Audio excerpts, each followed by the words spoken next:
आपण दरवर्षी मोठ्या उत्साहाने गणपती बाप्पाला घरी आणतो, आरत्या म्हणतो, सजावट करतो, भक्तीने त्याला वंदन करतो.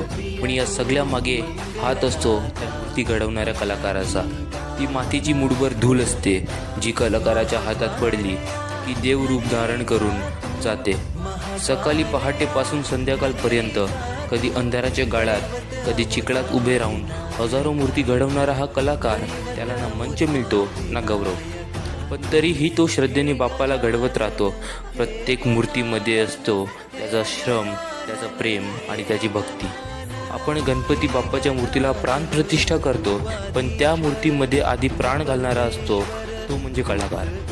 हे आहेत आपल्या उत्साहाचे खरे हिरे, जे आपल्या श्रद्धेला आकार देतात. त्यांचं काम फक्त मूर्ती बनवणं नसतं, ते आपल्या बाप्पामध्ये एक नवीन भावना निर्माण करतात.